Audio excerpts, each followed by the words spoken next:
Bismillahirrahmanirrahim. Bismillahirrahmanirrahim. Assalamualaikum warahmatullahi wabarakatuh. Sahabat yang beriman, neraka menjadi tempat pembalasan atas keburukan yang dilakukan semasa hidup. Tiada lagi ampunan di sini. Penghuninya hanya berteman panasnya api yang begitu dahsyat dan sangat menyakitkan.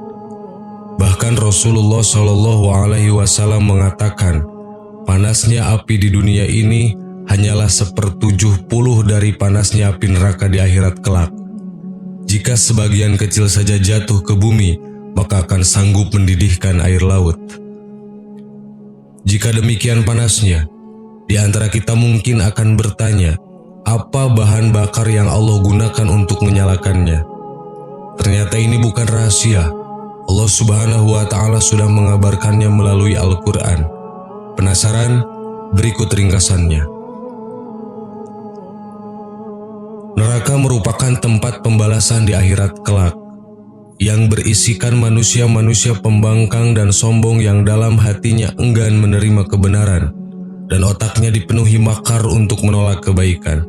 Meski kebaikan itu nyata, bahkan lebih besar dari gajah yang paling besar sekalipun, ternyata manusia pembangkang inilah yang kelak akan menjadi bahan bakar neraka bersama dengan batu-batu.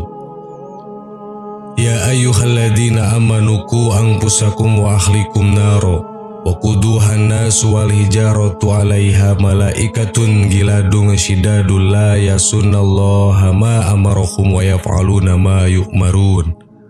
Hai orang-orang yang beriman, peliharalah dirimu dan keluargamu dari api neraka yang bahan bakarnya adalah manusia dan batu.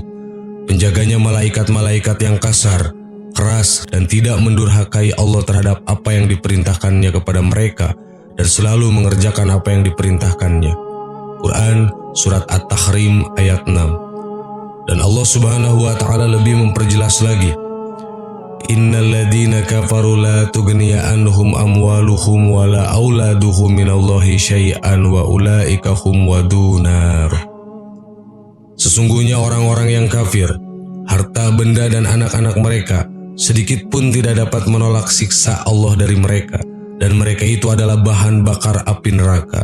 Quran Surat Ali Imran ayat 10. Tidak ada satupun orang yang bisa menghindari siksaan ini apabila selama di dunia mereka hanya mengerjakan maksiat dan dosa. Bahkan Allah Subhanahu wa Ta'ala juga menimpakan siksaan kepada kaum Nabi Lut, umat Nabi Soleh, pembangkang di zaman Nabi Hud. Hal tersebut menjadi bukti bahwa Allah tidak memilih-milih siapa yang mendapatkan siksaan saat di akhirat kelak. Di tempat terburuk yang dipenuhi dengan siksaan dan nestapa ini, para penghuninya akan diberi minum dari nanah yang mendidih, darah yang dimasak, dan makanan dari pohon jakum yang saat dimakan dapat merusak pencernaan dan tubuh seseorang. Itulah balasan orang-orang yang hatinya sudah membatu, kafir, musyrik, dan munafik. Hati mereka tidak kuasa untuk menerima kebenaran yang telah diturunkan oleh Allah Subhanahu wa Ta'ala. Hati yang disebut oleh Al-Quran sama saja diingatkan atau tidak, mereka akan tetap ingkar terhadap perintah Allah Ta'ala dan sunnah Rasulullah SAW. Sahabat yang beriman, demikianlah informasi mengenai bahan bakar neraka. Oleh karena itu, kita harus menjaga diri dan keluarga dari sikap-sikap yang bisa menjadikan diri pembangkang, yang akhirnya akan dijadikan Allah sebagai penghuni neraka, bahkan bahan bakar neraka yang menyiksa dirinya sendiri. Semoga Allah senantiasa menjauhkan diri kita dari siksa dan sifat demikian. Amin. Wallahu a'lam. Assalamualaikum warahmatullahi wabarakatuh.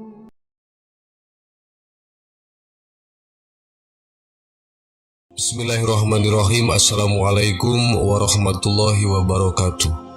Sahabat yang beriman,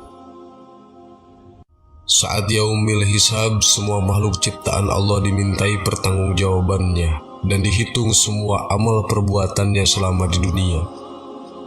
Setelah itu, Allah akan menempatkannya di dalam dua tempat, yaitu surga dan neraka.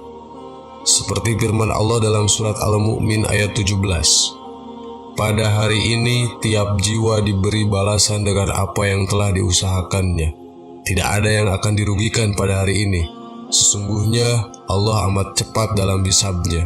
Quran Surat Al-Mu'min ayat 17. Dalam ajaran Islam, kedudukan laki-laki dan perempuan pada dasarnya adalah setara. Ini dikukuhkan secara syar'i dalam mayoritas namun urusan-urusan kehidupan. Tidak ada alasan apapun yang menghalangi adanya distribusi beban sosial antara laki-laki dan perempuan untuk kemaslahan publik bagi keluarga dan masyarakat. Konsep kesetaraan laki-laki dan perempuan dalam Islam juga dapat ditemukan pada firman Allah Subhanahu wa Ta'ala.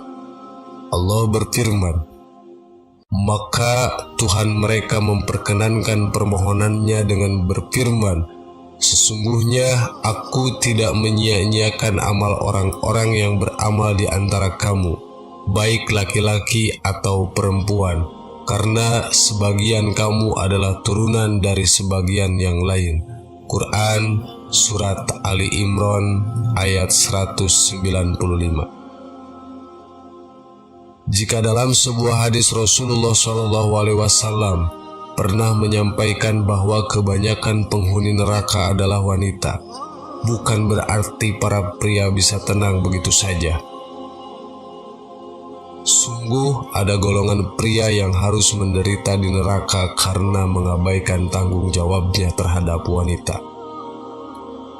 Mereka adalah pria yang tidak mempedulikan anak-anaknya, atau sebagai suami yang tidak menjaga istrinya, sebagai saudara yang tidak menjaga kehormatan saudarinya, dan seorang putra yang orang tuanya sudah tua namun tidak menjaga dan merawatnya dengan baik. Berikut ini uraian dari golongan pria yang masuk neraka.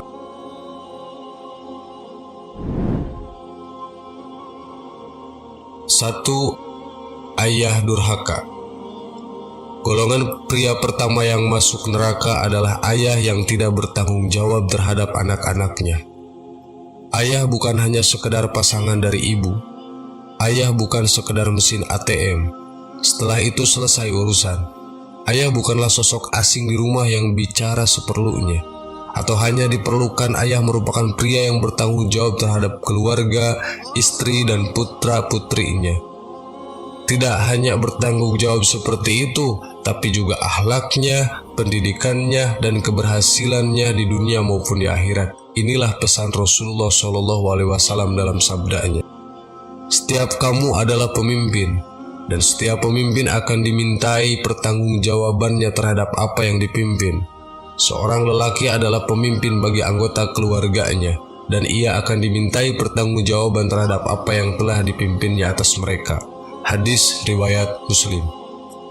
Sementara dalam Al-Quran, Allah juga telah menggariskan tugas setiap orang beriman. Hai orang-orang yang beriman, peliharalah dirimu dan keluargamu atas api neraka yang bahan bakarnya adalah manusia dan batu. Penjaganya malaikat-malaikat yang kasar, keras, dan tidak mendurhakai Allah terhadap apa yang diperintahkannya kepada mereka yang selalu mengerjakan apa yang diperintahkan. Quran Surat At-Tahrim ayat 6. Ayah merupakan benteng penjaga bagi putra-putrinya dari perbuatan maksiat dan dosa. Jangan sampai seorang ayah kehilangan kepekaan iman sehingga membiarkan anggota keluarganya larut dalam gelimang maksiat dan dosa. Atau yang lebih parah, ia sendiri menjerumuskan istri dan anak-anaknya dalam dosa. Ada ancaman yang sangat berat terhadap ayah yang tidak peduli terhadap agama dan akhlak putra-putrinya. Seperti ayah yang tidak peduli dengan pakaian anak-anaknya, membiarkan auratnya terbuka dan menjadi pemandangan umum, atau seorang ayah yang membiarkan anaknya pergi berdua-duaan dengan lelaki lain yang bukan mahramnya. Para pria seperti ini disebut dayus, dan dayus termasuk terancam orang yang tidak akan masuk surga. Jika surga tidak menerima, tentu nerakalah tempat kembalinya. 3 golongan yang Allah haramkan surga atas mereka adalah 1. Pecandu khamar, 2. Durhaka kepada orang tua, dan 3. Dayus, yaitu orang yang tidak cemburu ketika bermaksiat orang bermaksiat dengan keluarganya. Hadis riwayat Ahmad. Ancaman terhadap ayah yang menjadi dayus sejatinya bertujuan agar mereka menjadi pemimpin yang baik bagi anggota keluarga lainnya. Hari-hari ini, Banyak ayah yang merasa tanggung jawab dan pengasuhan anak sepenuhnya ada di ibu. Ia sudah merasa cukup memenuhi mereka dengan berbagai fasilitas. 2. Suami yang zalim.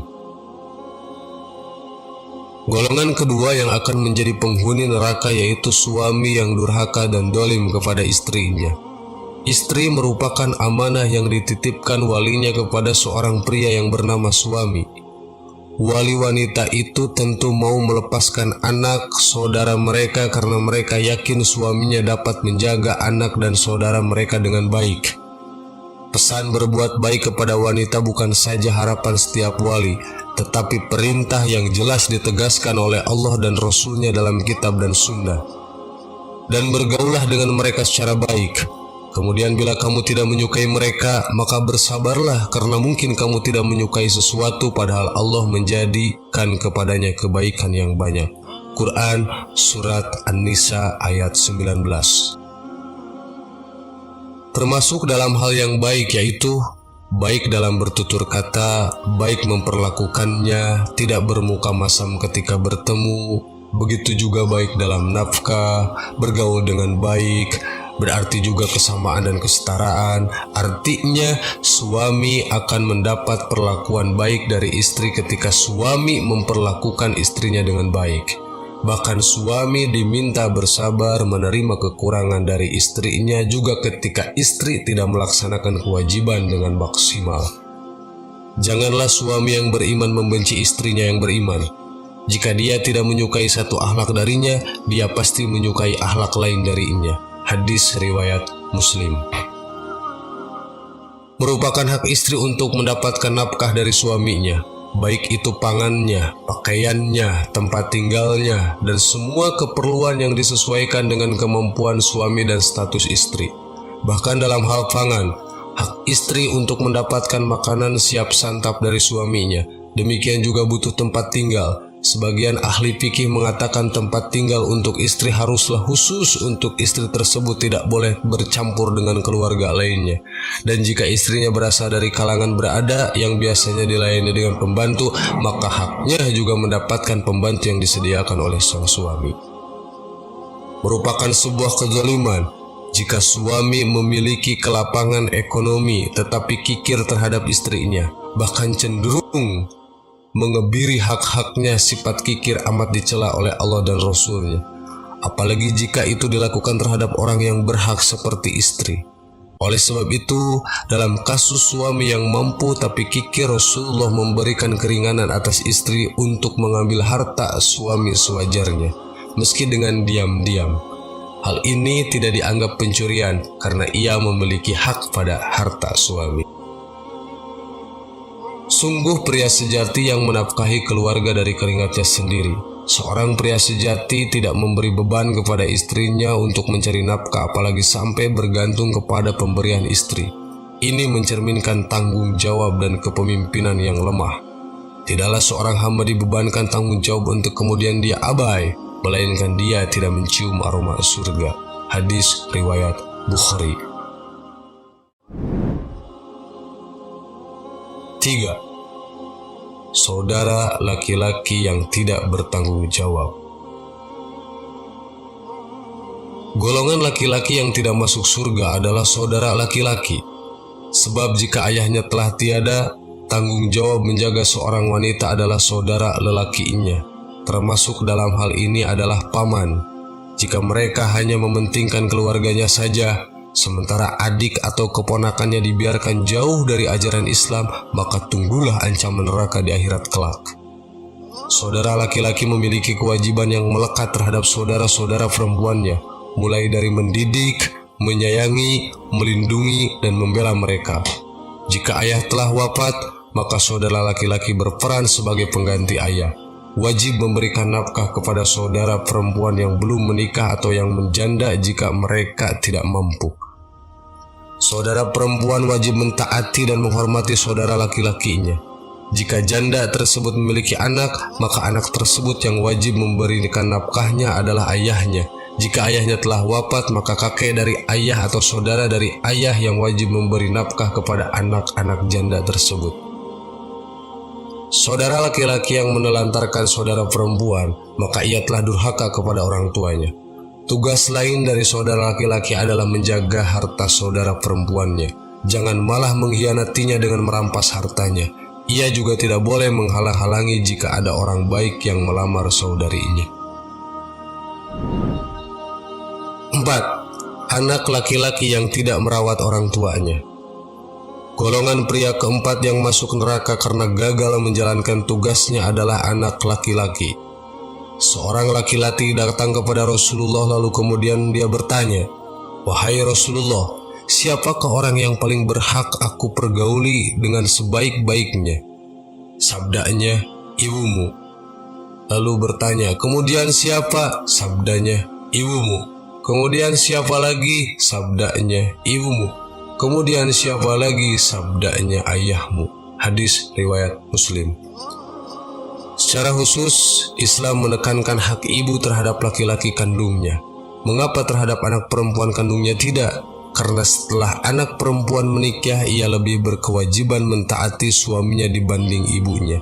Sedangkan anak laki-laki meski sudah menikah tidak mengurangi kewajibannya untuk berbakti kepada orang tuanya, dan berbakti kepada ibu lebih didahulukan daripada kepada istrinya. Jadi pengabdian anak laki-laki kepada ibu kandungnya tidak putus, tetapi pengabdian anak perempuan lebih utama kepada suaminya. Oleh karena itu, anak laki-laki lebih terikat kepada ibunya dibandingkan anak perempuannya. Laki-laki wajib menafkahi istri dan anaknya dan juga wajib memperhatikan nasib ibu kandungnya. Jika ibunya tidak mampu, maka kewajiban nafkahnya juga menjadi tanggung jawabnya. Seorang istri juga harus menyadari bahwa kewajiban suami juga terhadap ibu kandungnya. Maka para istri doronglah suami untuk lebih berbakti kepada ibunya. Orang-orang yang durhaka kepada ibu bapaknya, Allah akan menurunkan siksanya di dunia ini.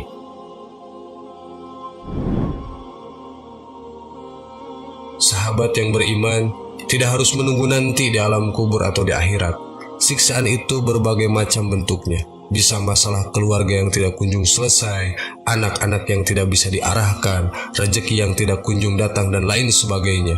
Maka penting bagi anak laki-laki untuk memperhatikan ibu kandungnya.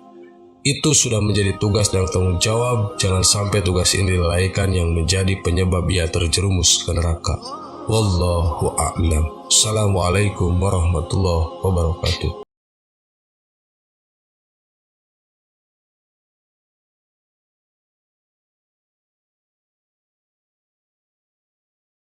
Subhanallah walhamdulillah wala ilaha illallah wallahu akbar. Subhanallah